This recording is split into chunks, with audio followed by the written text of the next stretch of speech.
Hey guys, this is Pohdoh here, and this time I've got a video covering the changes with update 2.9.0. So after a slight delay because of Apple, the update's out and people are going quite crazy over it. And I, for one, I like the update. Spoiler alert, I actually do like the update. I can't do a review on it yet. Oops, that's my alarm.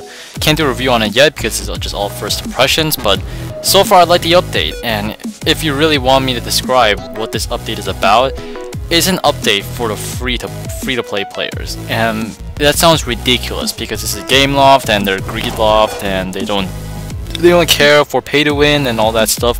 But honestly, almost every single one of these changes have been catered towards free to play players, and more importantly, even if they don't, they make the game fun again, since a lot of the stuff is actually somewhat earnable without mass spending.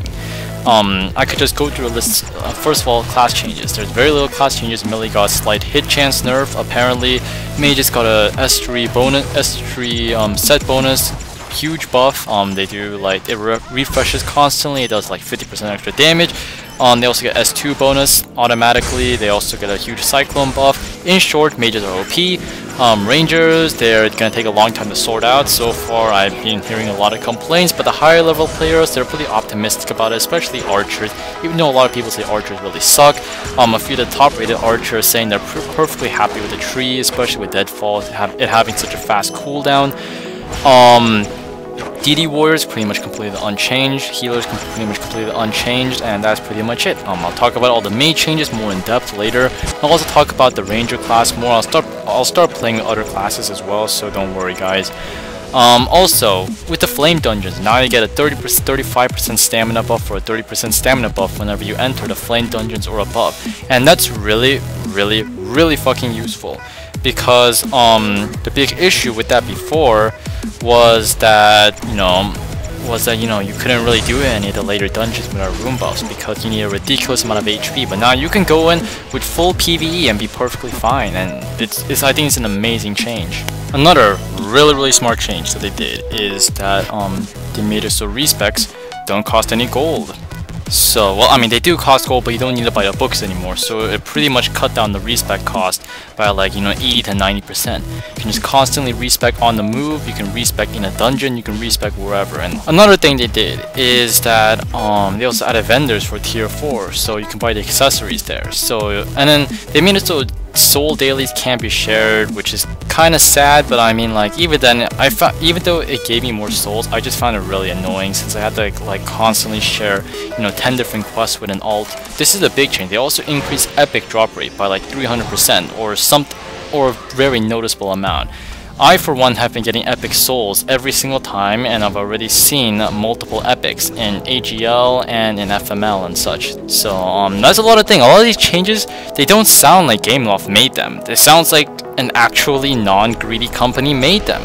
Granted, some of the new content is ridiculously pay to win, but still, like, you don't really need to do it. And I mean, it's not like the content, wasn't gonna be pay to win to begin with. This is the most striking thing, is that it reminds me of the Halloween update. A lot of these changes were really positive.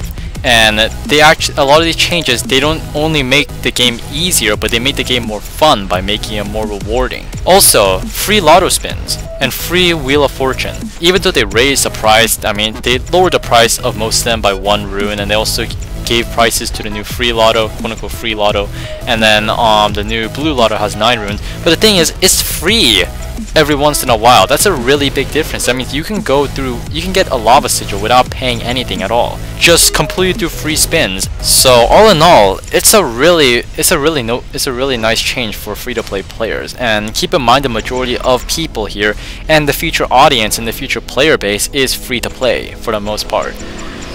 Another great change they had is that now whenever you enter a flame dungeon, FML or higher, you actually get a 35% stamina buff.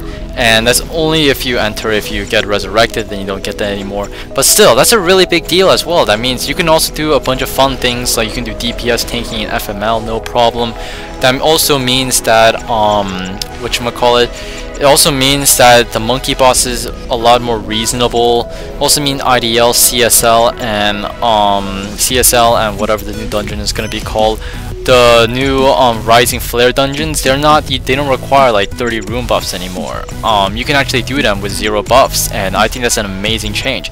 They also buffed tier 3 point plus, tier 3 plus, 3 tier, yeah, it's just the flame epics, and they buffed it so that you can actually use it for the new dungeons, since they actually have much better stats. And the reason why is because they realized that the last upgrade on the vendors was useless because, you know, some of them don't have bonuses, and they also decided to buff up the stats for the last upgrade. So that's also another great change. Another good change that they added was they also cleaned up the UI a little bit, so you don't have, you know, six different things at the very top. There's only one little thing, you press it and it expands out. I think that's like their first good UI change since like a year ago or a year and a half ago. They've literally been fucking up the UI every single time, and this is actually shocking. Like, this is the first time where they actually made a good user interface change. And then there's this new tournament, new world bosses, blah blah blah. They also added Dust of Epoch, so whenever you complete a dungeon after dungeon queue, you also get a free, pretty much a free fragment of Epoch. There's also the new Year event, and it's Chinese New Year, I believe. And then yeah, that's pretty much it. It's pretty much all about getting mounts and more buffs, and it's the same thing, but I really want the mounts, so I'm actually doing it, and it's not too bad, to be honest. The price isn't like ridiculously huge, and you're not getting like a ridiculously low amount of 10 grams all the time. So if the event lasts for a good amount of time, then everyone should be able to get the mount who wants to get the mount.